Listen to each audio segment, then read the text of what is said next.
Welcome to Everweird, where I am playing the Gunderholfen Mega Dungeon solo using the Beck Me D&D rule set from the 1980s and 90s. This is session 7, and I noticed as I edited the last few sessions that I spent quite a bit of time recapping what happened because I'm thinking of the gap in time between those sessions. But if you're binging this on YouTube or on my podcast feed, there's no downtime and you're just listening back to back. It's got to be pretty strange to hear me recap everything for the first 20 minutes of an episode. So I'm not going to do that this time. You know where we are. You listen to session 6 or you watch session 6. My 4 characters, Talira, Virago, Irwin, Tori, had returned to the city of Longfeld from their last delve in Gunderholfen, and factions are starting to emerge. Tori comes from the Temple of Cathalea. She is a cleric whose superior is a cleric named Josephine. Josephine has warned the party about certain dangers present, or certain dangers that might be present from Talira's patron, who is named Balfour and is a magic user in the city. Balfour is a greedy and selfish person. Talira is a seeker. She is looking for something, looking for purpose, looking for some kind of grounding in her life. And Balfour has found her and has convinced her to start exploring Gunderholfen, to retrieve magic items for him and map the area, and he will pay her and her companions. But she's been warned against this. Here I am describing the recap that I already just said I was not going to do. At the end of the last session, though, they reported to Balfour and gave him a magic scroll they had found. They renegotiated their contract a bit because they said, we're finding treasure. We're finding gold and silver. We don't want any more money from you, but if there's some way you can lend us some firepower, that would be great. Balfour's idea was, hey, I have this apprentice magic user named Faqual who would be a great addition to your party. My characters have not met him yet, but Faqual is here. He is a chaotic magic user and much more aligned and, he's beholden maybe to Balfour because he's much more of a direct apprentice. Balfour teaches Faqual how to be a magic user, whereas Talira was just a directionless youth that would work for Balfour for cheap. But Faqual shares certain interests. So the factions are developing. Balfour now has a very loyal member of this party who will report back to him. Tori will report back to Josephine. Tori has already done some work there and given Josephine all the maps that the party made of Gunderholfen and is reporting back, warning her and the Temple of Cathalea about the dangers of Gunderholfen. In the meantime, my party has also rescued a woman, Isabel, and returned her to her father, Clement, within the city. And then, because Clement was so happy and they trusted him so much, they asked Clement to store their loot for them, their treasure, their home base for that, like their bank is Clement. There's another faction in play developing here where Balfour doesn't know exactly where their treasure is, not that he's looking for it, but they've got a loyalty tied to Clement and Isabel. They've got loyalties to Balfour. They've got loyalties to the Temple of Cathalea. It's all coming together. I'm really enjoying this. So I've gotten a lot of questions about, or not questions so much as the advice to hire hirelings to go into the dungeon on the next turn.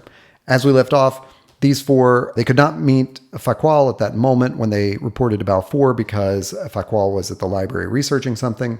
So he said, return tomorrow and I'll introduce you all. My 4 head down to the tavern, the Silver Flogger, where they've been before, but this time they're keeping an ear open to see what they can do about hiring a retainer, a henchman, or a hireling. So the first thing I noticed is that because of Virago's charisma score of a 14, the max number of retainers we can hire is a 5. The second thing I noticed is that the retainer morale is an 8, and then I'm going to have a retainer adjustment +1 when I roll retainer reactions. So, I've considered hiring retainers that... So I'd say two things have held me back from hiring retainers thus far. One is that until the last couple of sessions, my characters had no gold with which to hire retainers. Secondly, I haven't wanted to run them, just sort of metagaming wise. I thought that was a lot to bookkeep, and I have just wanted to hold off on that as long as possible. I do think this is the appropriate place for them to hire these retainers, but I also think that it's going to be a lot to... Okay, I've changed my mind a third time. I have started and restarted this video because the biggest obstacle... Okay, where do I want to start there? There's a couple of things that have kept me from hiring retainers. One is the gold that the party had. They didn't really have enough to hire any retainers up until now. They've lost some compatriots. They've come into some gold. They definitely have the wherewithal to hire retainers at this point. They don't know what to do, but where to find them exactly, except to rely upon the connections they've already made. And the first among those is Talbert, the innkeeper who runs the Silver Flogger. What I want to do as the solo player here is hire mercenaries. In the last adventure into Gunderholfen, my party were told by the chief kobold not to enter the kobold lair again. And in exchange for that, he gave them some information on how to get through the goblin lair and to the second level. When they entered the goblin lair, what they found out was, or what they discovered was that the goblins, they fight differently than the kobolds. The goblins do not care so much for their fellow goblins. They are willing to sacrifice them just to draw some blood from the humans and demi-humans who have invaded their lair. They have really terrible violent tactics, such as standing in a wall of spears, even while long-range missiles are being hurled and shot at them. They will just stand there to intimidate, until the very last minute, because their morale is a bit higher than kobolds, and they just don't have that healthy will to, to protect themselves. Because of this, my characters want to go in to the goblin lair with guns blazing, to say, to use a phrase. They know that Faqual, the magic user, will be joining them tomorrow. They want to go in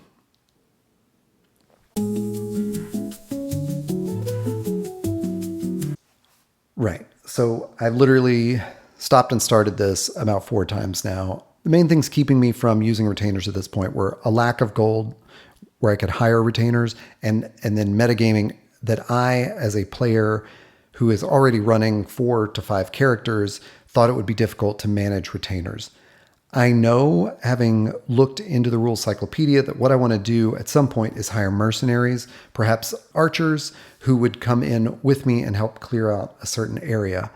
But my characters, they're just a little inexperienced with this, and I want to play it off like they have not received the information from another person in the city telling them you need to go hire some retainers. They are counting on this idea of going in with Faqual in the next couple of days, and going in with some heavier firepower, but not necessarily additional retainers. That's just going to make it easier on me. I'm going to see how they do. If they don't do well, they're going to retreat back to Longfelt and hire some archers. So, with that said, they spend the rest of their day re-equipping themselves. They feel pretty good. They've gotten health potions from the Temple of Cathalea. They've got 6 flasks of oil. They've got plenty of arrows. I think they're going to end up buying probably some more arrows. That's what's going to happen. They're going to buy more arrows and rations. What I've learned is that they rarely spend more than a full day there, and they know they have this big job ahead of them of clearing out the goblins. Arrows are my priority. 5 gold is going to get me 20 more arrows. That's probably good enough for right now. I'm going to add all that up at some point.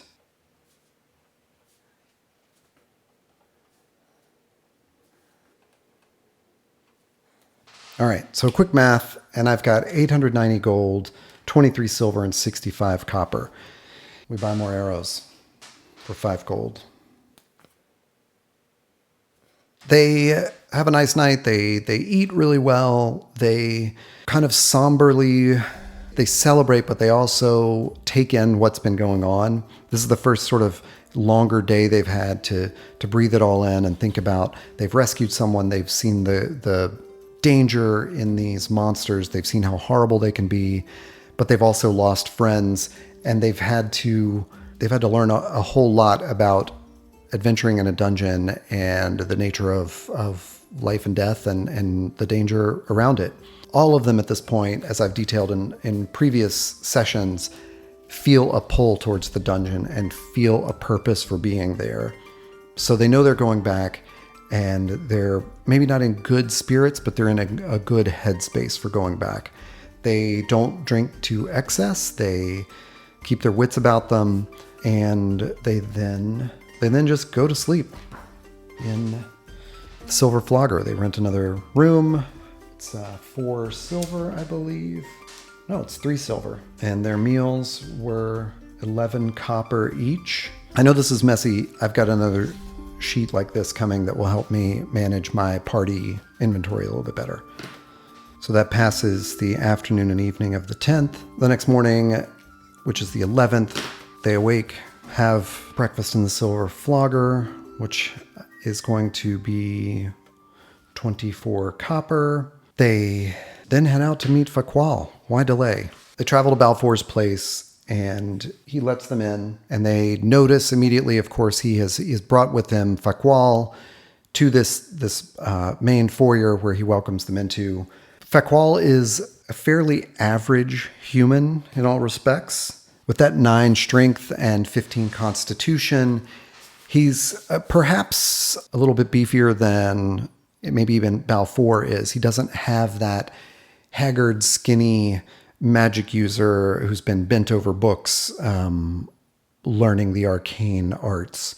Faqual is reasonably athletic and dexterous, has a decent charisma, in all ways is kind of agreeable to the party. They are happy to meet him. Although his disposition is not necessarily friendly and cheerful, there's nothing that sets them off that worries that this would be the wrong person.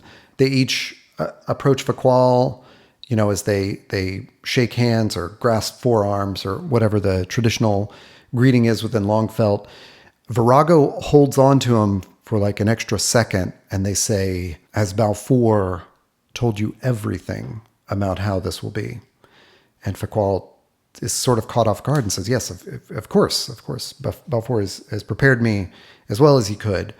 And Virago still doesn't let go and says, "It's much more dangerous than you could know." That puts a little fear into him, but they let go. Talira greets in her sort of suspicious way. I mean, she is just sort of a sly, suspicious, a little bit paranoid person. Tori, on the other hand, has decided to be just very open and direct and says, "I'm Tori, I am a cleric of the Temple of Cathalea, and we're glad to have you on this mission. I feel like it is part of my job to keep us safe and to protect you, so I hope that I'm able to serve you in that way." And Faqual is also kind of caught off guard by this. Like, wow, they're very welcoming. I mean, he's probably been told what Balfour thinks is the whole story, but might not be the whole story. And what he's engaging with now are the personalities here. Irwin seems a little withdrawn.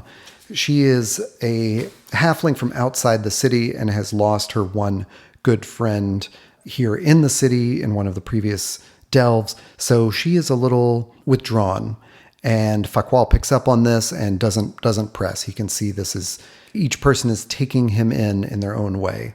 Talira takes charge, I think, at this point and says, "Faqual, we talked about this last night as we prepared to return. We have a lot of information we'd like to give you. We thought, let's talk it over in the city, and we probably need to resupply ourselves for some equipment that we need." Faqual is agreeable to this, grabs his pack, which has his spell book and rations, water, skin, lantern. He has a hammer and spikes as well. And additionally, he has a scroll of sleep that they found on a previous adventure that has been given to him by Balfour. Additionally, he has prepared sleep today and magic missile. Those are he's only prepared magic missile. The 2 spells he knows are magic missile and sleep, and he carries a dagger. So I am going to add his spikes to my inventory. He has 7 iron rations. Running out of space for iron rations, but actually I have 7 crossed off, so that'll work right there. Rope, another 100 feet. We've got something like 400 feet of rope.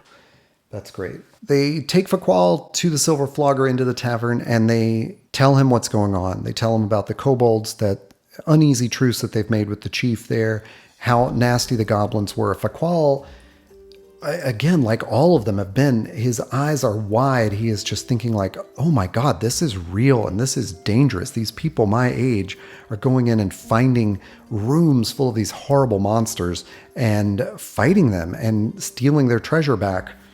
This excites him, but it is also very fearful, and he wonders if this magic that he has just begun to acquire under Balfour's tutelage is going to be enough to protect him and to help this party. They tell him on our first scouting around Gunderholfen, they actually found 3 entrances. There was one that Balfour told them to go to where they were confronted by hobgoblins. That's, although this is not geographically accurate, they confronted these hobgoblins, and the hobgoblins slew one of their companions. They then went to, after they had gone back to Longfelt and they returned, they went to one of these other entrances, and that's where they found kobolds. And as they walked through here, this was all kobold lair. This cave up here sort of bridged the area between the kobold lair and what they learned was the goblin lair. So they're surmising that 3rd entrance, the one they have not tried to go in yet, is the entrance to the goblin lair from the other side. And they tell Faqual their plan is to go into that goblin entrance with heavy firepower and just start taking down goblins. They ask Faqual about the spells that he knows, and he tells them how it works. He has memorized Magic Missile today. That sounds like the best one that he could have for tomorrow as well. But he also tells me he has the Scroll of Sleep. If they should get into a nasty bit of something, he can hopefully put several creatures to sleep with that. They say that's not going to be enough. We need flame, we need fire, we need explosions. So their plan, because again, I'm slightly intimidated by hiring mercenaries at this point, just in terms of running them as a solo player. Their plan is to buy alchemical fire and bombs if they can find them, anything like that would cause chaos and noise and really just set the goblins back on their heels.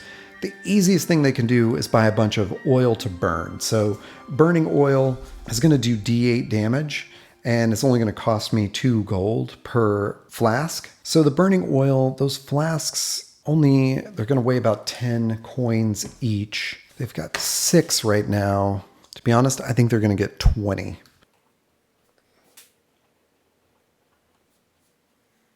Burning oil does D8 damage, which is pretty nasty. They buy these 20 flasks of oil. They each, I believe, have a tinderbox to strike this with. Is there anything else they need? I'm going to say no, because I want them to get to it. Thus passes the morning and afternoon, most of the afternoon of day 11. They also tell Faqual how things go, and they bought a tent a couple of sessions ago. They set out across the Ganfell Swamp. They set out from the city. They cross the Ganfell Swamp. It is about 18 miles to the entrance to Gunderholfen. And they roll an encounter on a 1d10 3 times during the day and 3 times during the night. They're headed out basically in the afternoon, evening. First encounter. They're barely a few miles into Ganfell. And as I just recently learned to check my encounter distances in Beckme, I was doing that, I just didn't have the proper distance. They are in the wilderness in dim light, should be 2d6 times 10 yards. So 70 yards away. Now I have to look up the Actual monsters that I've encountered, I am not familiar with this. They've run into 10 muck dwellers. So I've had to turn to a wiki to find out what a muck dweller from AD&D was. It is a species of small, intelligent, bipedal amphibian that lurk in swamps, marshes, or still mud-bottomed waters. They have been known to serve lizardmen and kuatoa. So they're about 1 foot tall, and they resemble an upright Gila monster. At 1 foot tall, in a swamp, 70 yards away, there is no way that my party spots this. I'm going to roll a reaction. I rolled a 6. The monster's aggressive, so 70 yards away, these muck dwellers see these 5 humans and a demi-human walking across the swamp, and they don't like it. They want to be territorial. They want to protect their swamp. So they start moving towards my characters.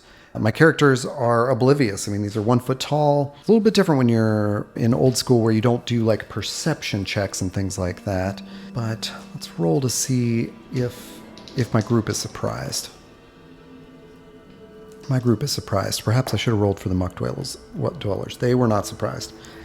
So because I rolled that these muck dwellers are aggressive and my party is surprised, they don't know that they're coming, the muck dwellers are able to move at like a kind of quick pace through here as my party is still continuing through the swamp, and I'm going to do that, re-roll the reaction with a -4 because they were aggressive.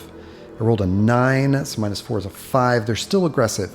They're going to growl, they're threatening, they're kind of moving in on, I'm picturing like Jurassic Park style as these 1 foot tall hind leg walking Gila monsters approach. Maybe they're spreading out a little bit. Within the next turn, my party will see them or hear them or something, but I'm going to roll one more time to see. Well, no, my party is surprised. I think that's all I need to know. As the muck dwellers get closer to my party, I mean, they're going to attack, right?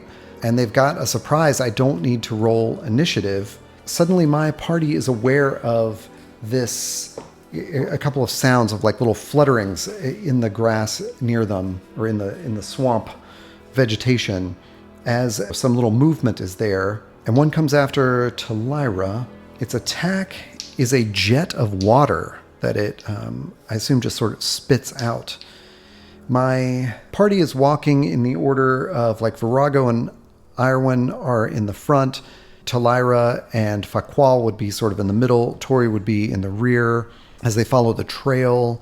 I don't think they're in a perfectly strict line. So I think Talira on one side of the party is just the easiest target for the muck dweller. So this muck dweller fires its jet of water, and a 15 plus Talira's AC of 7 is a 22, and the muck dweller has a 21 to hit, so does not hit Talira. But now my party has seen this jet of water come out, but there's 9 more muck dwellers. So muck dweller number 2 goes after Fakwal, and that's almost certainly going to hit Fakwal, whose AC is an 8. Wow, what if Fakwal dies right now? Fakwal gets hit with this water jet, which does 1 or 2 damage. Does 1 damage. Fakwal gets hit very hard, loses 1 hit point, only has 2 hit points, screams in pain, and just drops down. Tori immediately is going to jump, like to try to cover him with her shield, but he also has to save versus wands or be blinded for a round. His save versus wands is a 14. He rolled a 17. He saved, so he's not blinded, but it just took him out right away. And that was just the second muck dweller. There's 8 more. So this one is going to shoot at Tori. A 13 plus Tori's AC of a 4 is a 17. It doesn't hit. The next one is going to go after Virago. And 11 plus Virago's AC of 3. It does not hit. The next one goes after Irwin. A 7, 9. Irwin has an AC of 2, which makes a 9 total. It does not hit. And that is 5 of them have gone. And they just sort of take the rounds again. Another one goes after Talira. Whoa, out of the box. A 13 plus Talira's 7, 20. Still does not hit. The next one goes after Tori. 10 plus it does not hit. Irwin does not hit. Virago does not hit. And the last one Could go after Faqual, but also I'm thinking, Faqual dropped. It's going to go after Talira, just sort of begins the round again, misses. So I'm not rolling very well for them, but they are not very good at hitting with their water jets. And it is now the top of the round. Roll initiative, a 1. So they get to go first. They now check morale. Their morale is with that roll of a 2. I have a morale score here, but checking on my iPad, I'm almost certain they've got a 10 morale according to that wiki. So they're hanging in the fight. Do my characters want to move on? Virago does what Virago does and swings a sword. A 10 plus the Muck Dweller's AC of 6 is a 16. Does not hit. So they swipe at the ground, and these Muck Dwellers are just behind the brush, don't see. Tori, for once, brings out that mace and takes a swing. Misses. Actually, I shouldn't have said Tori does that. I think Tori she wants to protect Faqual. So she covers him with her shield, does not attack. I'll say that roll was for Iron with her spear. She misses. And Talira pulls out that sling that she took from the goblins and fires off a sling bane.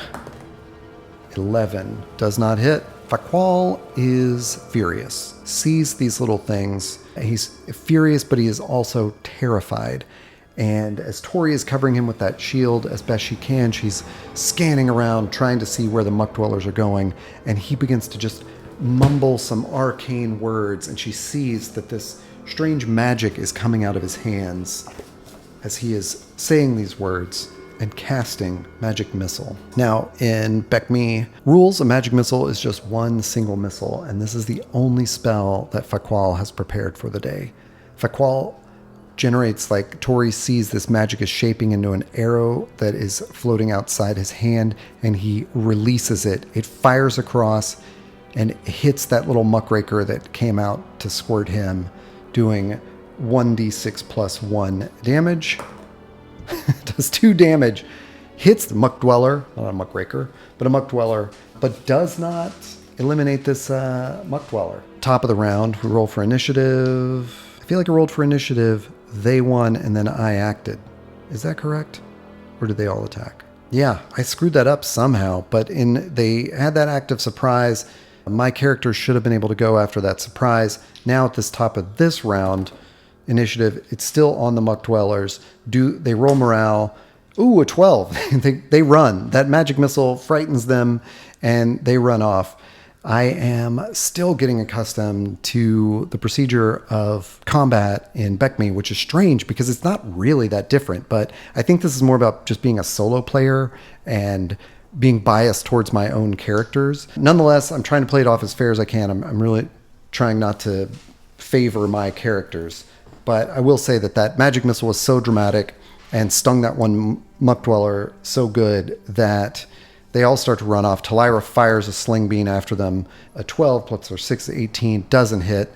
This sling bullet goes zipping through the swamp weeds as they run away. My characters dust themselves off. They talk about the efficacy of giving that healing potion to Faqual. If they can just keep him safe for the night and he can sleep well, he'll recover that 1 hit point. So they're going to push on, but they close ranks a bit and make sure that Talira and Faqual, who have the highest armor class, are surrounded by those who have shields. So they sort of turtle up in that way, and they roll another encounter as they walk through the night. Nothing else comes.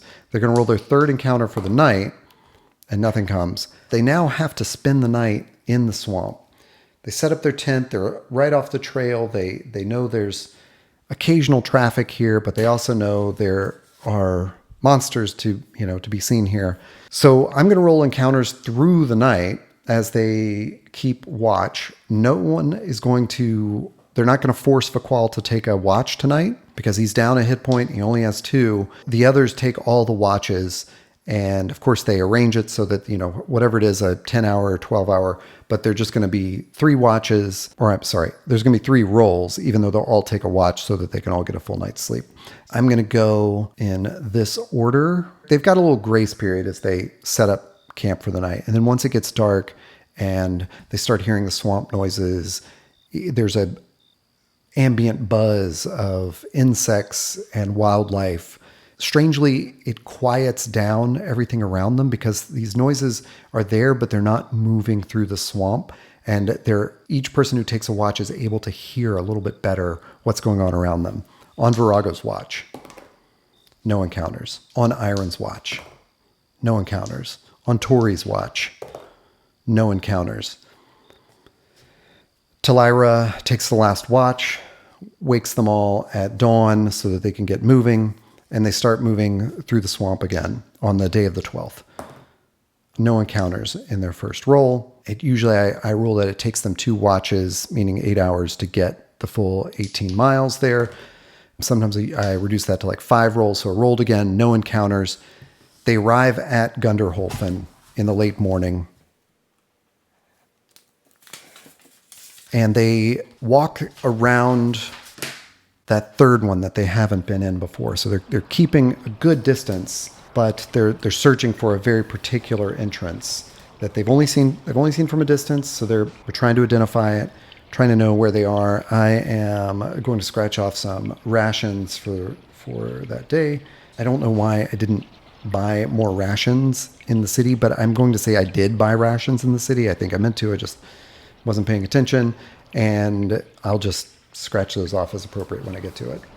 So they find this opening that they've seen before, and what I've done is I don't know how the entrance to the goblin lair connects up here. I mean, I can see it on the map that I'm looking at, but because I don't want to sit here and count out the squares to find out where that entrance is, I'm going to start drawing it on the stock grid index card, and then I'll work it into the map a little bit later. But they see an entrance that's about 10 feet wide, and it gets pretty dark in there right away. So they're unable to see how deep this thing goes, before there's any details. It's midday. They've taken the break that they can. They're sort of watching. They spend several turns or hours just watching. Let's see, do they see any goblins coming and going? Yes, they do see goblins coming and going. How many do they see?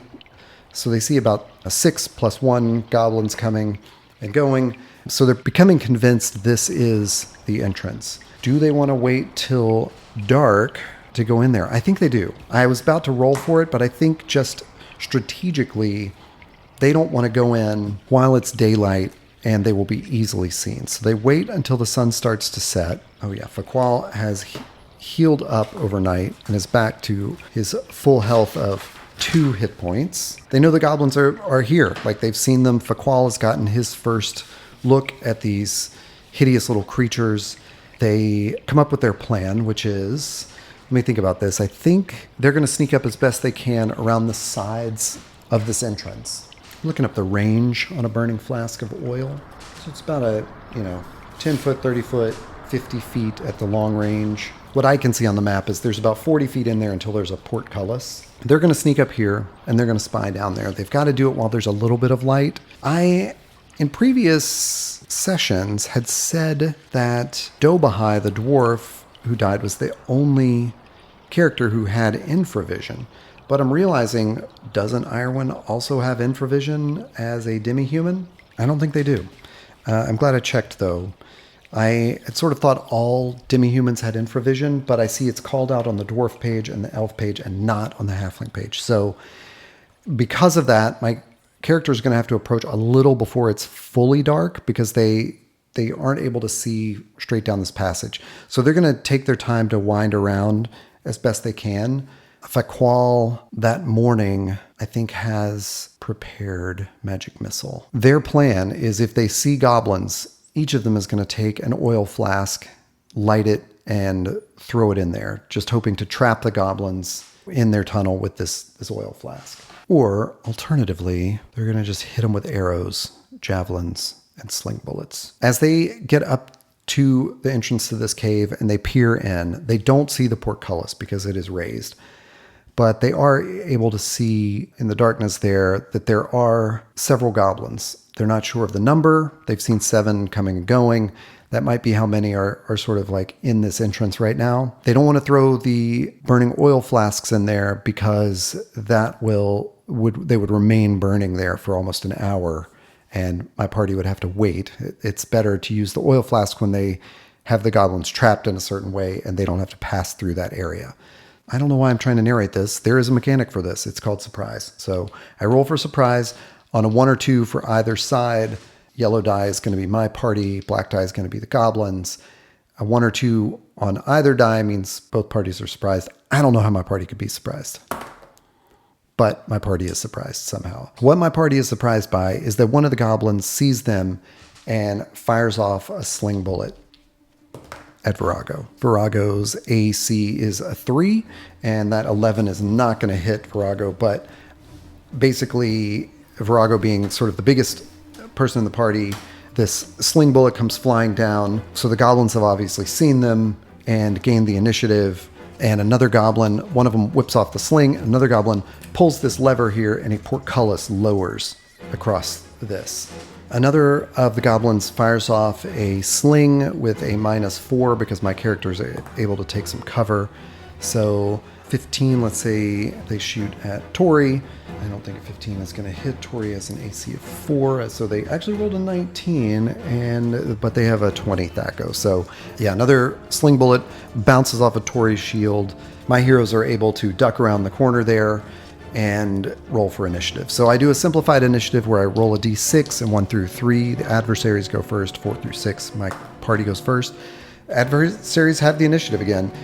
Having seen these shadows and fired off a couple of bullets, do the goblins, they're going to do a morale check. Do they run for it? A 7. It's actually a tweener. I think they're a 9. A 9. Why did I say that? I think they're an 8. They're actually a 7. So I rolled a 7. The goblins, having seen this, they all take off. Do all of them leave or just the ones with short swords? Okay, how do I want to say that? Do the ones with slings leave? No. So there are 2 that have slings. They're going to stick around and try to guard their entrance, even though they can lock this portcullis. The first one throws a sling bean with -4 at Virago. It's not going to hit. And 1 at Tori doesn't hit. Now, my characters turn around. They see the goblins behind that portcullis. They're going to fire on them with arrows, javelins, and not slings. Talira's going to use her bow. So Talira goes first. I'm going to give them a -2 because they're behind the portcullis. It's harder to shoot them. So 11's not going to hit, even though that would have done 6 damage. That would have been wonderful. Virago steps around and throws a javelin at one of them with a -2. Natural 1. It's not going to hit. Irwin javelin. 18 with -2 is a 16. And the goblin's AC is a 6, so that's a 22, which exceeds Irwin's THAC0. So Irwin hits for 2 points of damages. One of the sling throwers is killed. Javelin knocks him right out, and he's gone. Arrow spent. And another javelin. Okay. Tori doesn't have anything to do, and Fakwal doesn't have anything to do. They're already regretting not hiring archers. They're wondering how to do that as they speak. Talira, top of the round. Roll initiative. 1, goblins get to go first. Morale, do they run? 8, they run. So these last, or 1, that's just standing, takes off running. The portcullis is unguarded. My characters approach it. They see the lever through the portcullis, and they have had bad luck at this before. They know that they can try to lift this, even though it's locked in place. Sorry, the portcullis mechanism can be locked. Is that the... I think this is meant to convey that it is locked, but I was doing a mechanical thing in the last couple of episodes where I rolled strength checks on everybody trying to help out to raise a portcullis, and a viewer suggested that I actually just do the open doors mechanism, which is you roll a d6, and on a 5 or a 6, character is able to open the door. Think that makes sense here. I would also use my strength modifier to add to that roll. Nobody's got a strength modifier except Talira, who has a negative strength modifier. Basically, the way it's going to work is that Tori and Virago are going to step up. Talira and Irwin are going to cover them with javelins and arrows as best they can. They, of course, inspect the area, make sure there's no goblins around there. There's they can see there's a hard turn in the passageway to the west. So they're unable to see what's down there, but they can see there's no goblins right there. So they each grab this portcullis and start trying to move it. Neither of them rolled a 5 or 6. Portcullis remains stuck. It is now... I guess we pass a turn, and I'm going to roll a normal encounter to see if the goblins return. So some amount of goblins returns. 6 of them return. Somewhere down that hallway, my party is hearing footsteps. They're unsure about trying to lift this portcullis again. I do see that on one of my cheat sheets, burning oil is really just for 1 turn, which is 10 minutes, not an hour, which a lantern or lantern has several hours. But yeah, 1 turn is doable for a burning oil. I think it's really unlikely that the goblins get close enough to attack with swords. They're really going to peer around this corner as best they can. Let's see. Rolling for surprise. Yellow is me, black is the goblins. Neither side is surprised. I'm going to roll for initiative. A 6. I get to go first. So crouched around the portcullis, as soon as any goblin head is visible, Talira takes a shot. 4 is not going to do it. So an arrow goes zinging back there and misses a goblin. Irwin throws a javelin. 6 is not going to do it. So I'm down arrows and javelins, a familiar story. My party and I are feeling really dejected right now. This sucks. Would any of those other 6 goblins... I mean, the goblins have already demonstrated their dumb tactics, so they're going to keep coming. But neither Virago or Tori is armed, really. Faqual is the only one there, and he has 1 instance of magic missile. Instead, Faqual reaches into his pack and pulls out one of those flasks of oil. He's going to strike his tinderbox and ignite this and throw it. Probably just about 30 feet is all he needs. So that's just going to be a straight dexterity throw. He actually has a +1 to his dexterity. His that goes 19, of course. So he throws it at these shadows as they're coming around the corner. Holy Faqual rolls a natural 20 in this heroic act, sets this flask of oil on fire and throws it down the hall. How many of those goblins can he catch? There are 6. Catches 1 of them directly, but it's going to sit there and burn. 1 point of damage. Oh my gosh. Okay, so, should have read this in Beckme. Burning oil is just lamp oil poured into a breakable container with a fuse or a wick attached. It will burn for 2 rounds, and it causes 1d8 points of damage each round that the target is in the fire. So I think with this fire hitting this one goblin, that one goblin loses a hit point. In the next round will probably perish. I won the initiative there. The goblins had not yet gotten to act. Okay, they've got 1 on fire, but the other 5 are going to throw their slings. Virago and Tori, unable to draw weapons, have nonetheless put their shields up, but it's just going to be a normal to hit for them. To hit Talira and Irwin, I think it's going to be a -2 all over. It's -2 because of this portcullis on either side of it with missiles. So, first goblin, and its sling on Talira misses with a 2. Second goblin on Virago, 15. 18 doesn't hit. I'm glad because I rolled 2 4s on my damage, which I'm rolling concurrently. Next one on Irwin, 6 misses. Next one on Tori, 8 misses. That's with the AC added. Finally, 1 more. Faqual is just crouching behind everybody and unable to attack. Goes after Talira again for an 18 plus their 7. This hits Talira and does 3 points of damage. And Talira has 4 HP. So Talira takes another of those awfully destructive sling hits and is down to 1 HP. And that is the goblin's turn. I roll for initiative. 1. The goblins get to go first. They roll morale. 8. They all run away again. So they do some damage, but they see what they're up against. One of them's on fire. That one perishes. So there's now 4 goblins back there somewhere, or 5 goblins. Tori thinks quickly, grabs one of those health potions, and hands it to Talira. Talira gets back all their health, but that potion is gone. So they're down to 2 health potions. They're going to start taking turns in the dungeon. So This is becoming complicated to manage, for sure. Okay, so as all this is going down, Virago and Tori grab the portcullis again and try to lift it. One of them lifts it. Working together, they grab this portcullis and are able to pull it up just a little bit. But because this says that it is, I just want to play it off this way, like it's being forced down because of this locking mechanism. So I rolled the forcing a stuck door check, the D6, to see if they could actually move it, because the locking thing would basically be impossible for me to get past. But the consequence of that is that like Virago has to hold this up as they all run under, and then once they let go, it's going to drop back into place. So do the goblins return on this round as they are doing all this? The goblins, I'm just going to do a 1 in 6 encounter check. Holy crap, the goblins return.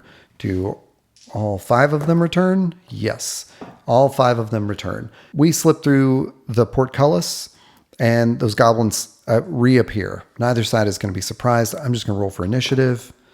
Goblins get to go first. Guess there's no point doing a morale check here. It'd just be funny to see if they ran off once they see. Yeah, they run off to see if they see we're on the other side of the portcullis. Morale check. 8. They run off. Yeah, they're freaked out. They run around the corner thinking they're going to fire off a couple of slings, and now they see my party has breached their lair. So they run away again. And what's crucial here is that my party hears some quick running and then some slow, careful sounds of climbing. And they're just going to file that away. Goblins run off. They're actually unable to get farther than about 20 feet around this corner because there is some debris blocking the corridor. Not completely, but there's just some fallen rock and rubble, and the goblins, as my party comes around this corner here, they see the goblins kind of scrambling up that rubble and then slowing down as they get to the other side. So my party is worried about that. Faqual, feeling this initial rush of danger and excitement, runs up there and lights another flask of burning oil and throws it over, just hoping to hit anything. A 6. So on top of this pile of rubble, his oil flask hits and ignites, and a big fire ignites, but doesn't hit any goblins. There's a scream, at least on the other side, and they watch that oil burn out over 2 turns. Do they hear the goblins? They're going to listen for noise. So that's a great time for me to do a correction. I wondered in the last episode, can anyone listen? Or in BX D&D, listening is like a 1 in 6 skill and anyone can do it. But is that the same in Beckme, or did that skill get moved just to thieves? And it turns out that any character may listen for noises. It occurs mostly at doors, but may occur anywhere. If you say, I'll listen for noise, the DM should roll. If the result is a 1, or 1 or 2 for a dwarf, elf, or halfling, the character hears any noise being made if conditions permit success. This is really crucial here, which says a 1st or 2nd level thief has basically the same chances to hear noise as a demi-human. I checked with that. The hear noise for Talira is a 30%. So basically a 1st level thief can hear on a 1-2, and then they're going to get increasingly better, while the demi-humans will remain at a 1-2 on a D6. So I think that's a pretty cool way to include them on that skill, but here we go. Everyone is listening. The yellow die represents my demi-human because Irwin has a better chance than everyone else. Irwin does not hear what everyone else hears, which is the goblins like moving away from this pile of rubble. There's some care taken. There's some words being exchanged. My heroes look at each other and wonder what's on the other side of this. So they're going to have to come up with a good way to get over there. I should say, while they're here, they go back to that goblin body, the one that they've taken down 2 goblin bodies. Each one had 10 silver on them, so they take that off of them. So they now have 38 silver. They had short swords and slings, but I don't think any of my characters care about that. So they decide to send Tori up first. Tori is going to crawl up this rubble, holding her shield as best she can in one hand and sort of holding it in front of her. Are the goblins there within range? Yes. So when Tori gets up to the top, she's able to see that down about 30 more feet before the turn, that the goblins are somewhere in here, able to take a shot at them should they get there. There is a trap here that I know about, and I'm trying to figure out a way to play it off where Tori doesn't know that, but I know that. Is there a reasonable way? They heard the goblins being careful over there, basically afraid they would spring the trap. So Tori returns and reports to the crew. The goblins are about 30 feet away. They're just sort of waiting there. Tori gives Talira her shield, and Talira goes up there, and Talira's going to roll her find traps. It's not very good, but this is a great place for it because it wouldn't be a good check right here. So crouched on top of this pile of rubble, holding this shield of Tori's, Talira is scanning around looking for anything out of place. The find traps is a 10. Talira just rolled an 11. So she's unable to see where this trap might be. So here's how I would do it in another game. I would have that character make a dexterity check as they climb. So I think they're pretty safe, but I want to just do a dexterity check. Talira's is a 10 or less, 15. So she fails this dexterity check and kind of slips. So that's going to open her up to a shot from the goblins. But crucially, she dislodges some of this rubble, which falls onto a pressure plate on the other side of the rubble pile and triggers a spear trap. A spear shoots out of the wall and would have hit anyone who is standing on that area. My party is able to see that, or Talira is able to see that, but the goblins still get a shot off with their sling.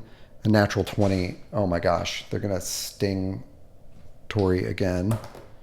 4. Okay, this time, who knows how this works, but another sling bean hits Tori and reduces her to 0 hit points. So my party sees Tori slip as she is crawling back down. The shield just drops for 1 second. A rock goes down. They hear a spring-loaded trap go off and a spear bang into the wall, cartoon style. And then right at that moment, as she has dropped the shield from covering her face, a sling bullet hits her right in the face, and she drops to 0 hit points. Tori sees this happen and takes the second of their healing potions, goes up there, administers to Talira, and gives her that second healing potion, restoring 2 hit points. So I'm down 1 more health potion, and Tori now has 2 hit points. Talira does. And Tori pulls Talira off this pile of rubble as best she can. The way I'm playing this is, if I have a character reduced to exactly 0 hit points, I'm going to say, just for the purposes of keeping this game moving, they are not dead. And the clock starts ticking though, and the rest of my party has to administer some kind of healing to them, or they start making saves against death.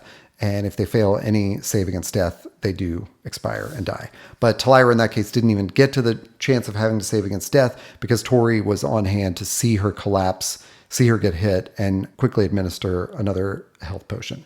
I'm down to 1 health potion. Talira has 2 hit points. Once again, this is a grind getting through here. They're questioning their tactics, but they've sprung the trap.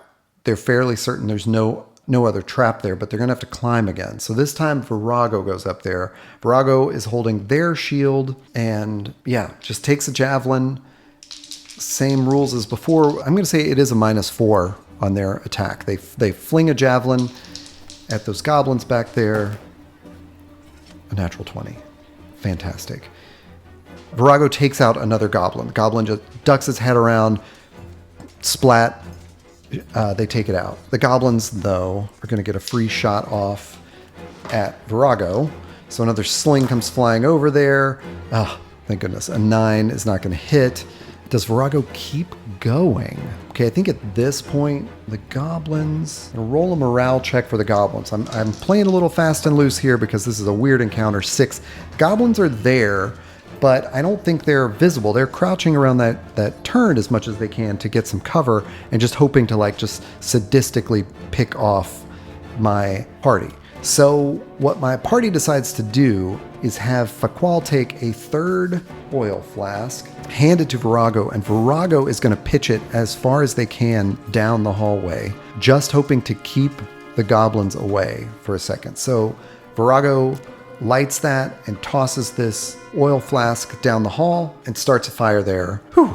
So that fire is going to burn for 2 rounds, and in those 2 rounds, the rest of my party is able to climb over. Are they? Yep, they're able to climb over. And they're now standing basically like around where that spring is for the trap, but they're able to start moving down there towards the goblins.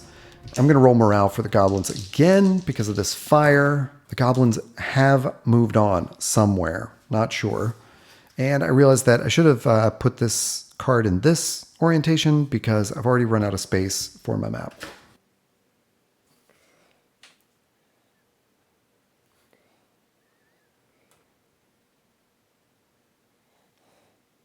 So my party reorientates themselves. Virago and Tori are in the front. Well, Irwin's in the front, actually, because Irwin and Virago have javelins.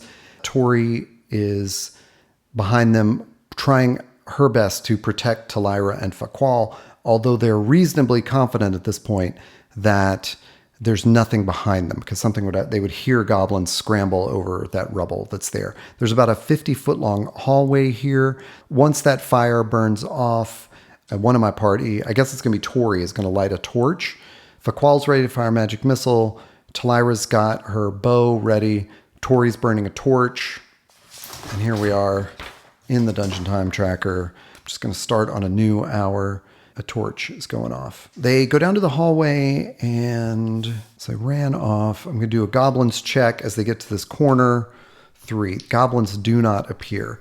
What they notice as they get close to the corner is that like a more narrow passageway leads to the north, and then this takes a turn to the southwest. They're going to peer around that corner, and what they see is that the hallway extends. So their torch probably doesn't even light up this far, but they can see that the hallway extends at least 30 feet in that direction. Peering around this hallway, what they see is a door. Odds are that the goblins may have locked themselves behind that door. Did my party hear the door open and close? Yes. Okay. So they know that, or they are reasonably confident that the goblins went that way. My party's going to head north. Moving in the same fashion, this hallway is just a little under 5 feet wide. They are able to go up to, the map is a little off here, but they see at the end of it that there's a room that looks like it's about 20 by 20 feet long. In the corner of this room, as they get up there, they can smell what seems to be fresh water. So they peer around carefully in this room. The room is unoccupied, but there is a well in the room. That's what this circle is. Next to the well is a bucket on a rope. My characters are just going to take this in. They see that there's a hallway that leads off. They can peer down here and they see that there's a door at the end of the hallway and that the passageway leads off to the north. So about 30 feet down the hall, there's a doorway at the west corner and there's a passage to the north. There seems to be some light coming out of whatever is at the end of that passageway to the north. So they're not really eager to get there. Irwin, who has the best AC with their banded plate armor and shield, Irwin decides to lead Talira down this hall to this door to see if, in case it's locked, Talira will try to pick it. It does not look to be locked. They open it up and they find several barrels with water, smoked meat, oil, and grain. Everything smells okay, but I don't think they take any of it, given that they did re-up their rations in town yesterday, but they know where it is if they need it. So they are going to take a turn as best they can in this area to map everything and just sort of catch up. I'm going to roll for encounters. 4. They don't find any encounters, but it does remind me to look up the encounter chart for this level. And the encounter check's actually supposed to be every 6 turns, so I didn't roll it this time. I'm just going to wait till the next hour to check again. So they've taken their turn to map. They're going to head up this short passage to the north. It's about 10 feet long, and they can, as soon as Irwin and Talira moved past this passage to go to that door to the west, they saw that there was a torch a sconce in the wall illuminating this east-west passage to the north. They do the same thing. They peer around the corner, and they're all going to listen for noises.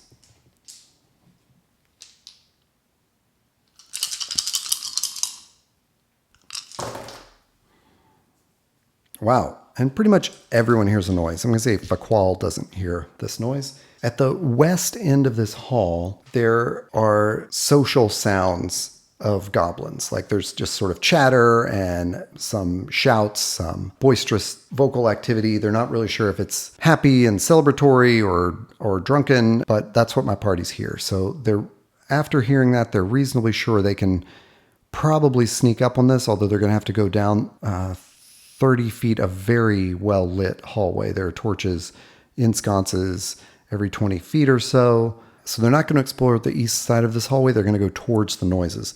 They all get a weapon ready. Tori puts out the torch that she's carrying and pulls out her mace, just ready to do business with that mace. I'm going to have the initiative just rolling ahead. I see what's in this room, or reading ahead. What I'm going to do is roll an encounter die to see if the goblins are seated around some things here in this like sort of south portion. Basically, the hallway opens up into a 20 by 20 square room. Off of that, there's another little passageway with a door in it. So my characters can see that door there, and they can hear the noise from this area. What they're going to do is, as they approach, I'm going to roll a d6 to see if any goblin walks up towards that door, like hears them anything. A 1 in 6 chance that one of the goblins in this room is going to do that. No. My characters are absolutely going to be able to get the drop on these goblins. So they can take up a very advantageous position, as they've done before, get those shields in front, get Talira and Faqual behind the shields. They don't know what's in this room. Does Faqual want to put them to sleep? I got to read up on sleep here.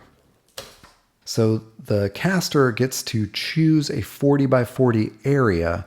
Since this is a 20 by 20, that would mean that my other characters would have to move 20 more feet down the hallway. Not knowing, there's a lot of specifics to this. And Faqual is kind of going over this in his head and decides, I'm not going to do it because there's too many variables here. He can't see the area where he's casting this into. He doesn't know how many are there.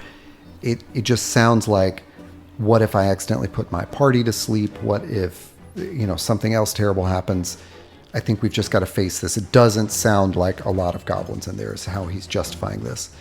My party takes up their positions around the corner here, and basically they're just going to SWAT team style turn around the corner and just start blasting, Danny DeVito style. Talira's going to go first so that she can then duck behind Tori's shield. Tori's going to hang back with that mace unless she needs to get into melee. Talira comes around the corner with that arrow. 15, that might actually hit them. Their AC is a 6, that's a 21, but she only does 1 point of damage. Still hits one of these goblins for 1 point. I was just momentarily, it was like, Faqual can't cast sleep, but he has the scroll of sleep that he could cast sleep off of. He has magic missile, so he's now doing that calculation as he is ducked behind Tori. Do I use my spell slot to fire off magic missile? In fact, I think Faqual is going to stay down around this corner here and not even engage in the fight. Okay, Virago turns around the corner, throws that javelin. 6 is not going to hit. Irwin ducks around, javelin. 5, not going to hit. And Tori can't do anything. So that's their round. So they've thrown away 2 more javelins and 1 arrow. Faqual is just sort of cringing around this corner, like hoping for the best. Hears like the early sounds of the fight, doesn't know what's going on. Initiative. 4. My characters get to go first. So Talira jumps out, arrow. 2, misses. Virago, javelin. 2, misses. Irwin. 5, misses. Oh my gosh. Okay. 1 more arrow and 2 more javelins have been thrown in there. I realize what I've been doing. I've been giving my characters a surprise round. That wasn't supposed to happen. So basically, when they ducked around and fired all their missiles at first, The goblins in here had been drinking. They are scattered on filthy cushions and odd pieces of bedding that are around the room. The goblins have been drinking here. There's a small pile of dirty plates, cups, bottles, and leftovers. Once the javelins and arrows start flying in there, they scramble up to grab weapons. But they are all drunk, so my characters can tell that's what's happening. So their round, it says they lose a round to grabbing weapons. So that happened in that first round. Second round, I rolled initiative. Just took my character's action. It is the second side's turn to go. Do they roll morale? As I understand it from Beckme. Here they go. 4. They're still in the fight. What they did, though, was grabbed... Got it. 2 of them have short swords and slings. So the one with slings, basically only Irwin and Virago are visible there because Talira is ducked behind Tori. Tori's visible, but behind a shield, and Faqual is down the hallway. So the first one with the sling fires a sling off, has a -1 to hit because he's drunk, misses. Second with the sling, 13. It's probably not going to hit Virago, who has 3, 17. Doesn't hit. Thank goodness, because 4 damage would have been terrible. So the 2 with slings miss, and the others have grabbed Morning Stars. All right, the first one with Morning Star rolls up, swings at Virago, a 13 to hit, plus Virago's AC of 3, so that's 16. Clashes off their shield. Next one goes to Irwin. Also clashes off their shield. Third one goes to Tori. Another miss. Top of the round, I've now got 3 goblins involved in melee with these Morning Stars and 2 hanging back throwing from slings. Virago and Irwin can use those javelins as melee weapons. Just curious about that. Goblins get to go first. They're going to roll morale. 6. They're still in the fight. So sling after Virago is going to miss. Sling after Irwin is going to miss. And now the melee. 1 on Virago. 15. That's going to be 18. Oh, and they're at a -1. Misses. Next one on Irwin. Misses. Next one on Tori. Misses. Wow. I'm rolling really low today. For better and worse. That's all their attacks. Talira, because of the way she's pinched in here behind Tori, just stands up, comes out from behind Tori's shield and fires an arrow at one of those melee fighters. So here comes that arrow. I'm going to call that a cracked die because it looked both ways to me. Okay, the misses. One more arrow gone. Virago is going to stab at the one next to them with that javelin. 13, 19 with their AC. That's going to hit. Does 1 damage. Okay, we're in the fight. Irwin stabs with the javelin. Misses. Come on. Tori says, Talira, move with me. And Tori moves up into this fray where there are these 3 goblins. Doesn't have to move far because one of the goblins has been swinging a Morning Star at her. So wants Talira to stand behind her as she goes up with the shield and then swings that mace. 7. Doesn't hit the goblin. Oh my god. Okay. Initiative. My party gets to go first. Talira stands up, has a better shot at one of the ones with the sling arrow.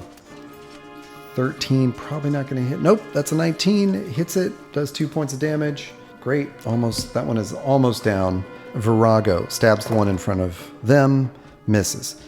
Irwin stabs the one in front of them. Natural 20, 5 points of damage. Takes that one out entirely. Tori steps up again. Just not a fighter. Misses. Faqual can hear the sounds of these shields, things banging off the shields, and the party shouting instructions at each other. The goblins go now. Sling at Virago, misses. Sling at Irwin, misses. Morning Star at Virago, misses. Morning Star at Irwin, misses. Wow. Oh my gosh. Okay, initiative. 4. My party goes first. Talira steps up, fires at one of the slings in the back. 18 hits, 2 points of damage. Actually, she's going after the one that she's already hit. That one goes down. Virago steps up with the javelin, the one in front of them, misses. Irwin Javelin, misses. Tori, mace. Might be a hit. That's a 16 on the die. 22 with their AC. 2 points of damage. Hits one with Morningstar. Knocks it down. All right. It is Goblin's turn. They roll morale. 7. They try to flee. Drunk. Disoriented. They run up around this corner to this door. Is this door locked? No, it's not locked. They bust through this door, all of them running, and my party has miraculously not been hit on this encounter. They killed 2 more goblins. They quickly searched them and pocket 36 silver. So they have 74 silver now. These little scribbles are how I have GM'd forever. Virago steps up like as the others are. Yeah, they got to do what they got to do. They let the door close and search the bodies, search those goblins. No one's been hit, but Talira's still pretty weak. Faqual's always weak. They decide, let's explore the east end of this chamber. So they walk down pretty quickly through those lights, like past the torches. And this terrible smell keeps coming up to them. There's one more torch down here. And then they see that there's kind of a crude stairway that goes down into a natural cave. There's a foul reek from down below. The stairs are roughly hewn and they are covered with brown and green slime. So I have precedent here, which is in the kobold lair, my party did find a garbage pile and decided it wasn't worth it to search. They are pretty sure that on the other side of these slimy stairs is garbage. This does not sound like the passageway that leads to a lower level that they'd heard about from the kobold. So I think there's a really, really low chance that anyone goes ahead. Do I have anyone who has my highest dexterity? It's actually Faqual. They don't want to send Faqual ahead. He has no armor. He's very weak, but we've definitely got enough rope. If we want to go down there, we could tie someone on. Irwin has the next best dexterity. So they tie rope around Irwin's waist and, as best they can, they're like, this is going to take a turn. They've mapped, they've searched, they've done a whole lot of stuff. Irwin is now cautiously stepping down those stairs on the slime. The adventure specifies that I do a dexterity check. Irwin has an 11, so an 11 or less. 14. She slips, but because she's tied to this rope, she's not going to fall into the pile or anything like that. It doesn't specify that she would fall all the way down. It just specifies damage. So Irwin is going to take a point of damage. I had missed that Irwin was down a little bit. I don't remember if that was in this session or the last. Having fallen on the way down there, I guess she's going to continue just to see what it is. And she's sort of loudly whispering or quietly shouting like, yeah, it stinks down here. This is awful. It's covered in brown and green slime. It leads to a ledge. That's what this little thing is, which below the ledge is a huge pile of refuse and filth. And Irwin says, pull me up. Get me out of here. She's going to do another dex check on the way up the slime with a -2 to the roll to account for the rope. That is cracked, but either way it's cracked, it's a success. So yeah, she makes it up without slipping. Still a little bummed that she's been hurt so much. So I got 2 characters that are down to 2 hit points, and Faqual only has 2 hit points. There's a health potion. They're a long way from the healing crystal room. They don't know how anything in this goblin lair connects. They've done really well at exploring every bit that they can. So they're sort of faced with this choice. Go the way they saw these goblins go, or go the way they saw these goblins go. They had received this information from the kobold chief, who told them, basically, he told them to come in from the west, and that way that they entered from the cave system, and then continue moving south and east across the lair. But because they've come in from the west, they're all turned around, and they don't know, they followed this down, it went to the east and to the south, but that refuse pile does not look like a way out of here. I think they want to keep going this way. So I think what they do is they reapproach this door, and they're all going to listen at that door. Here are the 3. Okay, so a couple people hear noises, and Irwin doesn't hear anything, and Talira does.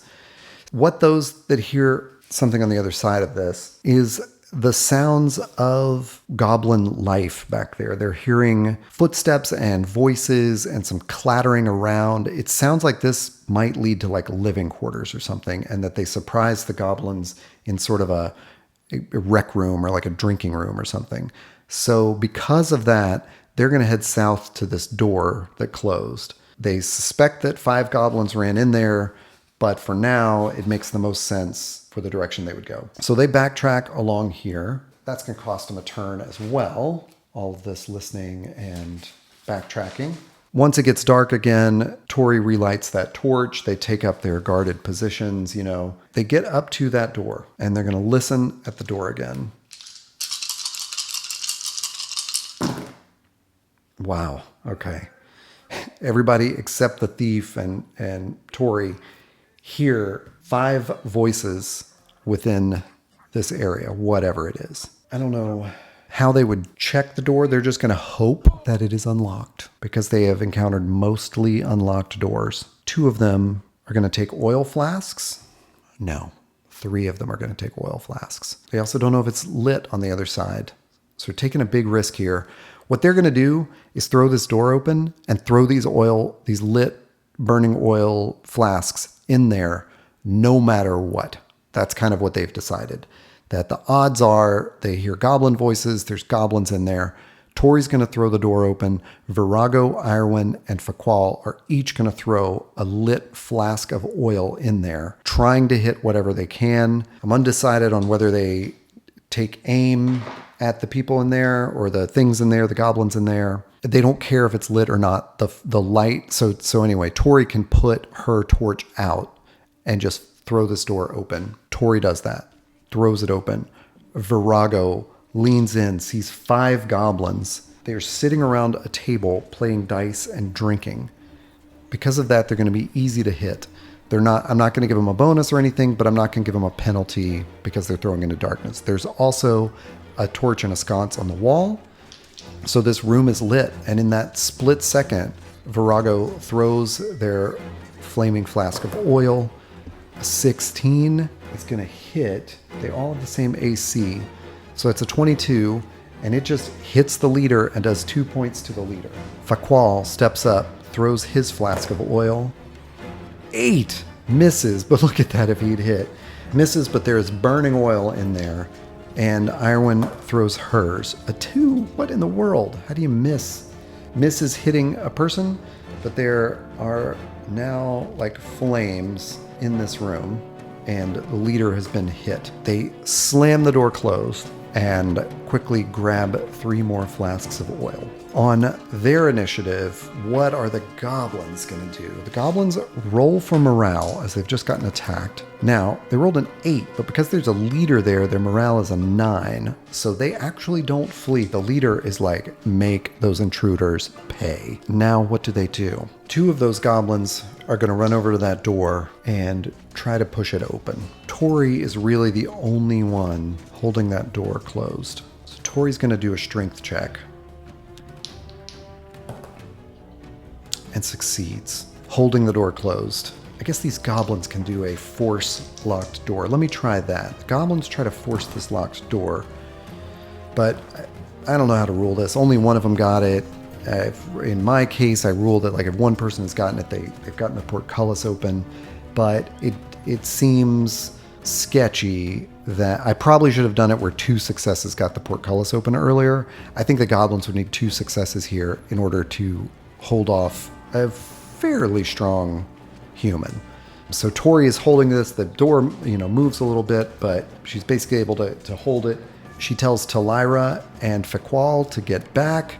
So I don't know what they do. Talira steps back so she can shoot an arrow at one of the goblins pushing the door. Faqual has that burning flask. Now, if he sets one of these goblins at the door on fire, it's bad news for Tori. Faqual has the choice of do nothing or try to throw this oil flask beneath the goblins, throw it under their feet or something like that to try to get it into the room. That's what he's going to do. He's going to take a -2 to that to get past that obstacle.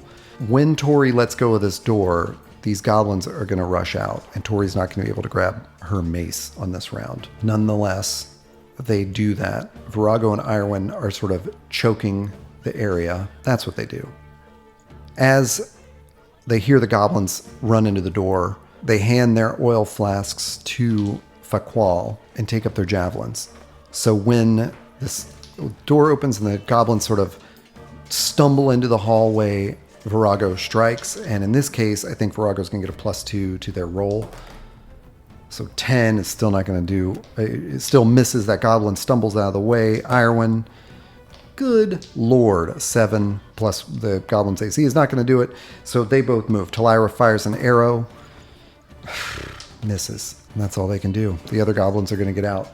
3 more goblins are going to run out on their turn. Here we go. Initiative. Goblins get to act. Goblins roll morale. 8. They're still in the fight. Those 2 goblins that stumbled through the door are going to grab their short swords because that makes sense. So one of them swings at Virago. A 14 is not going to hit. Thank goodness. Next one swings at Irwin. A 15 is not going to hit. Another goblin runs up to the door, swings its short sword at Tori, but the passageway is really jammed at this point, so it's going to roll with -2. 4 -2. Yeah, it doesn't hit. And it is my party's turn to act. Tori draws that mace out, swings at that goblin right next to her. 13, 19 with the goblin's AC, and does 1 point of damage. Not bad, but not great. Virago, javelin into the one next to them. It hits for 1 point. Irwin misses. Talira, arrow, misses. Man, arrows and javelins firing all around in this mostly narrow hallway. It's about 10 feet wide, but it's jammed up with goblins and humans, and the humans are just grossed out at these disgusting goblins. Okay, goblin next to Tori swings a short sword, misses. Goblin next to Virago, misses. Goblin next to Irwin, misses. Another goblin gets up. None of them has a ranged weapon, so it's going to go after Tori. And again, with just like a -2 because it's so crowded. So yeah, it doesn't hit. And roll initiative. Goblins get to go first. They roll morale. 8. They're still in the fight. Okay. Sword on Tori. Misses. Sword on Tori. That's a 19, but -2 is a 17.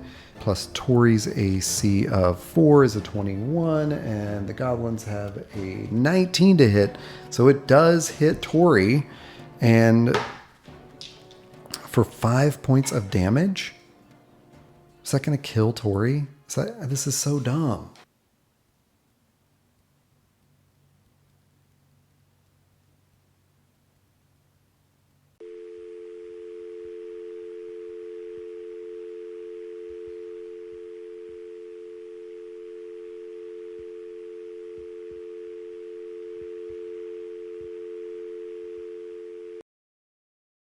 Here we are, 24 hours later.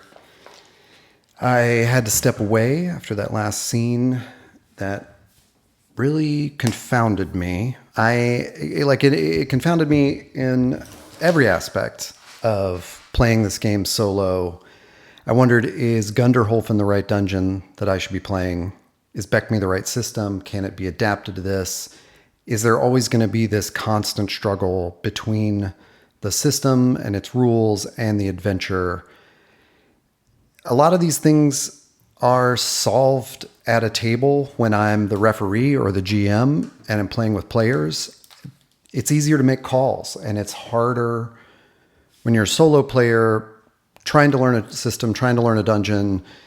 You know, I'm trying not to metagame in those respects, but I was forced to acknowledge when I walked away from the table a couple of things. One is that I said in the play that I didn't want to hire retainers at that moment.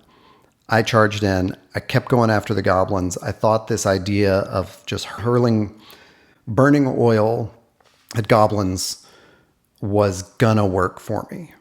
I don't know why, but that is a pure player instinct. I've seen players do it. It just, I didn't second guess it too much. I've had a lot of commenters on videos give me advice on ways to reconfigure the dungeon in terms of like maybe look at running Osric for slightly more powerful characters. Osric being the AD&D retro clone, which is what Gunderholfen is written for. So many people have commented that I need to go in with retainers, that a party of 5 or 6 is still not big enough at these low levels in dungeons.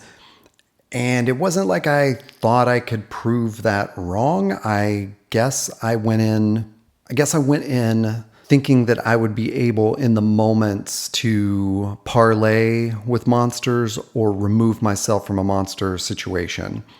And I was also forced to admit in that last scene that I played it all wrong. Like if players at one of my tables, if I were a GM and players at my table did that same thing and just pressed forward, keeping their cleric right in this tight spot behind a door where goblins running from that room could easily get to her, I would probably have it play out in exactly the same way.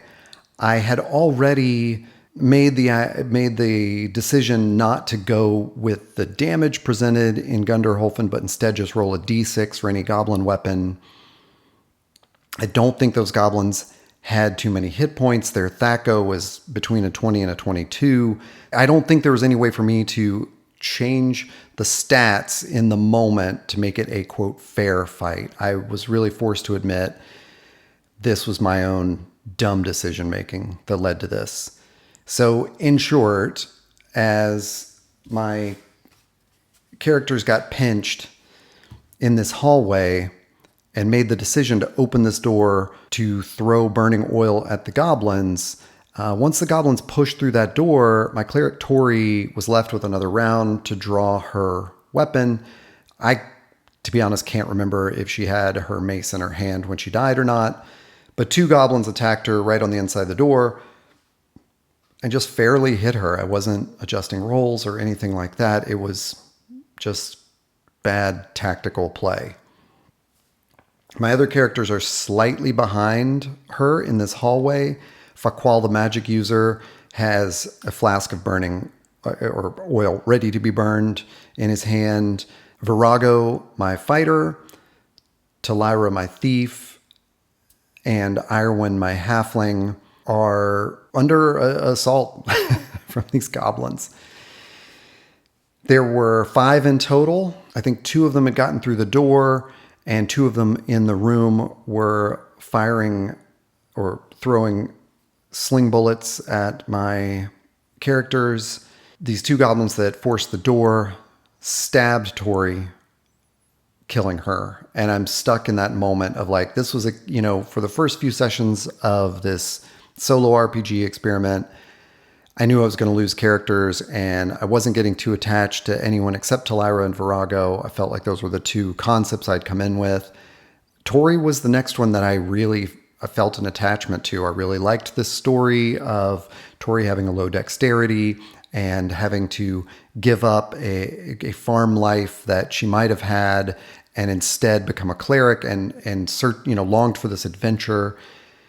Also, it was a cool dynamic to have this faction play where the Temple of Cathalea, to which Tori was aligned, could become a player behind the scenes for my party. My characters are faced just like I am, never before, with this awful choice of what do they do in this moment. There's still not an easy decision that I have. I mean, I really thought yesterday after playing this that maybe I would run that encounter again. Maybe I would run the whole session again.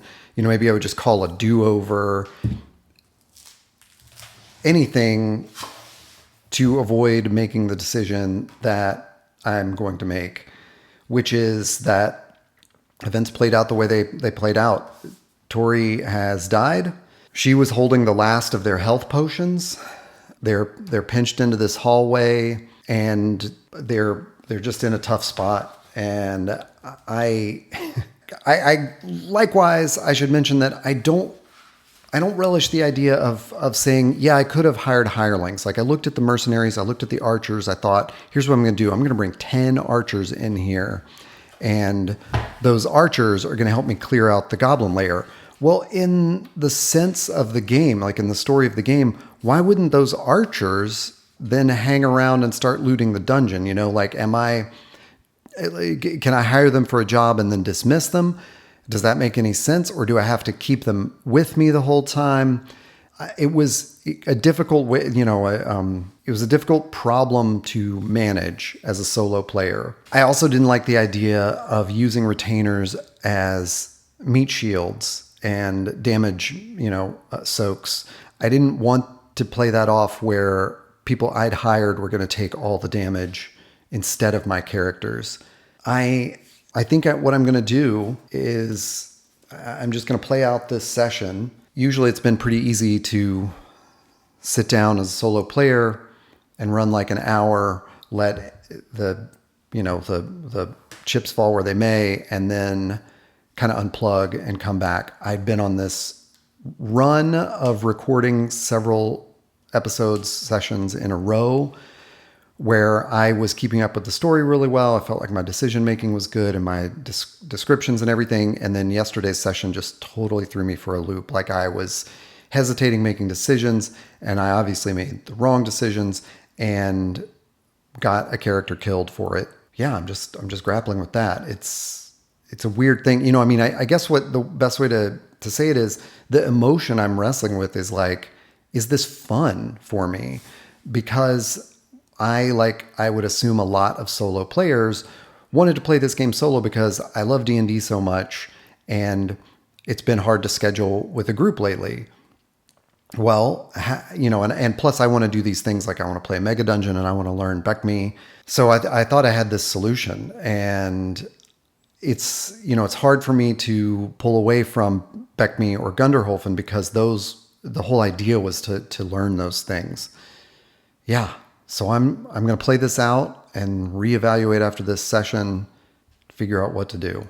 But for right now, I've got 4 characters stuck in this hallway, 2 goblins in the hallway with me with short swords that just killed Tori, a burning room in here, although that fire is going to go out this round, with 3 other goblins in it. I have looked up goblins in BECMI just a minute ago, and I see that like the hit points and everything else about them is just in line with what is in Gunderholfen, so I don't feel like I had overpowered goblins coming after my party. I have no idea where the initiative was or what had happened. Obviously, the goblins had just acted.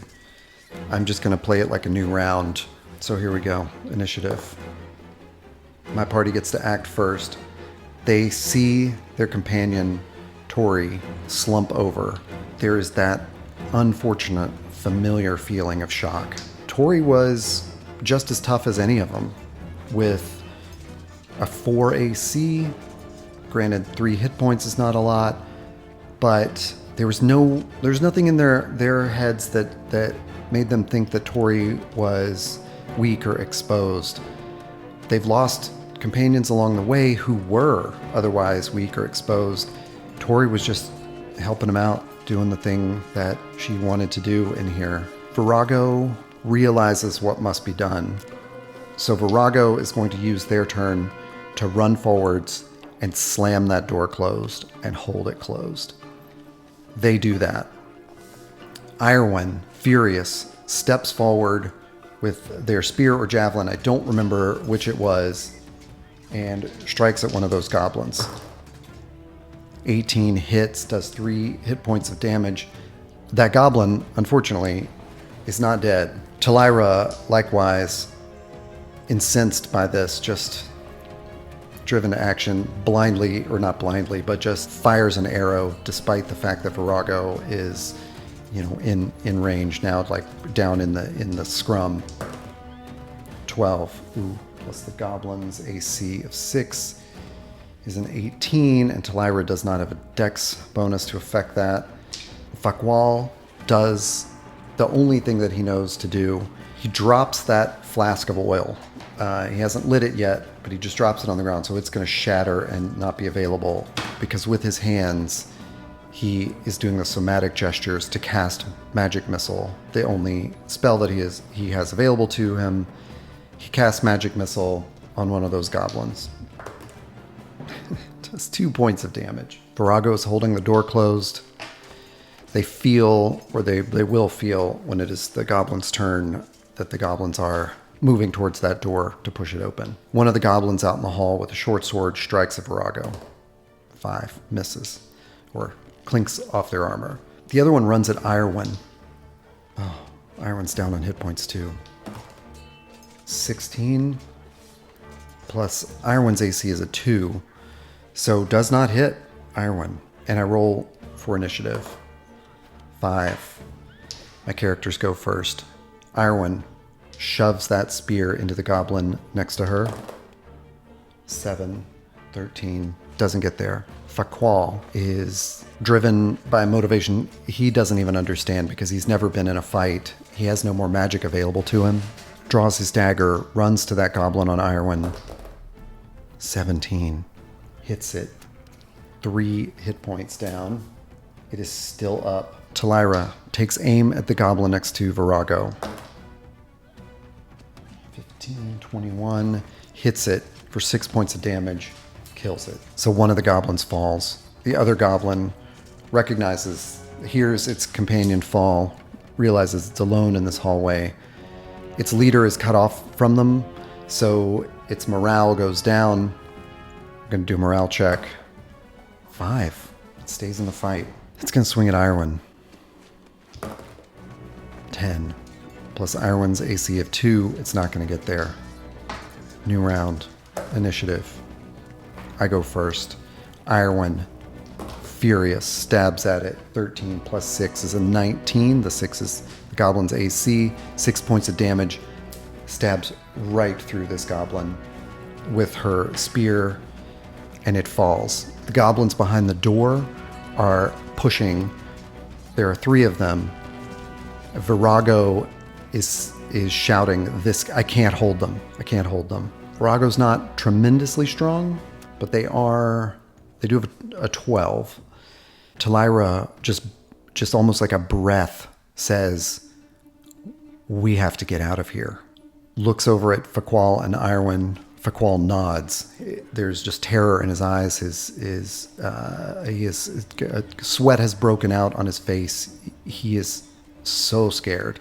They know how to get out. They know how to go all the way down this tunnel. They're going to have to scramble over that rubble to get out, and then lift that portcullis again unless they can figure out how to unlock the control to it. Holding that door back, Virago, the goblins are beating against it from the inside, and Virago shouts at Faqual, get 2 of those oil flasks.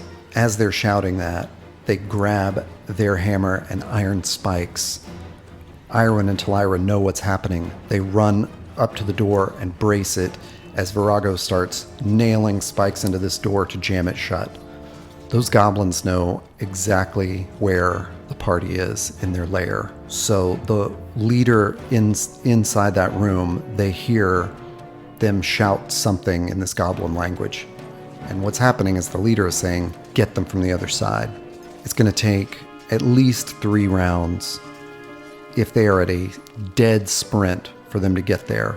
And that's inconceivable, really, because they're going to have to go through at least 4 closed doors. I'm looking at the map on my iPad. So there's probably 5 rounds before those goblins get to them from behind. And my party luckily knows that the other entrance here, that's probably the only way to go. So they are going to have time to get these spikes in and nail this door shut, to jam it shut.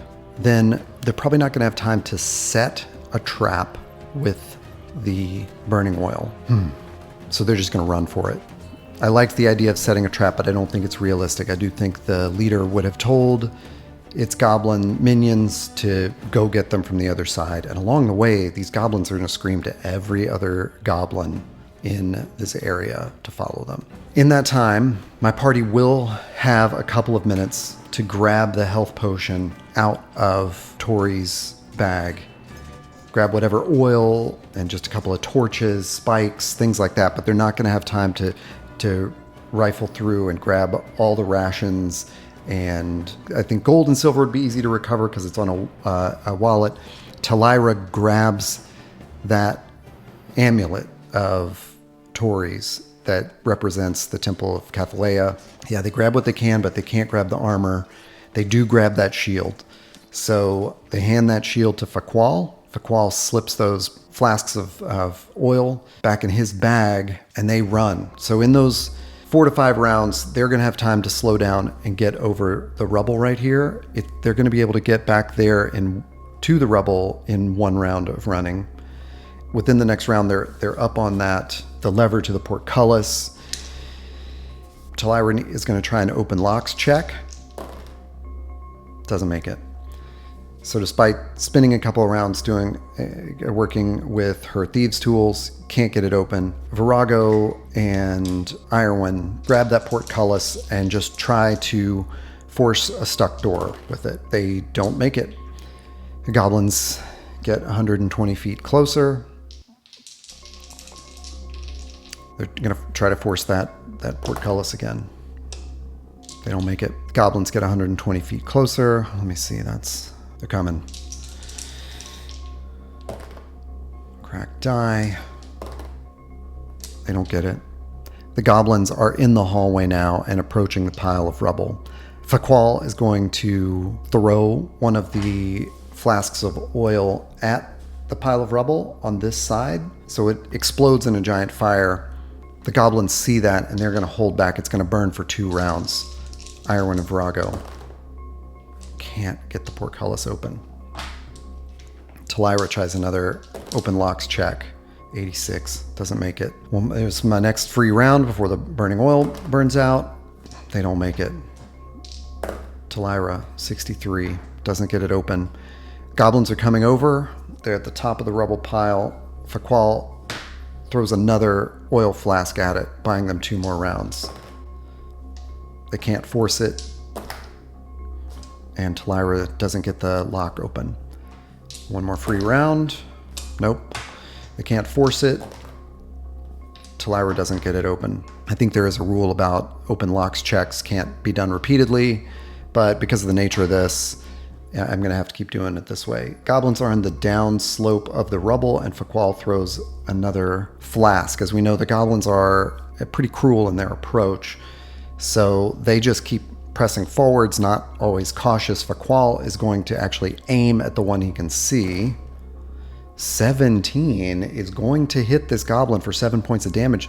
So one goblin just goes up in flames, and that flame will remain there for another round.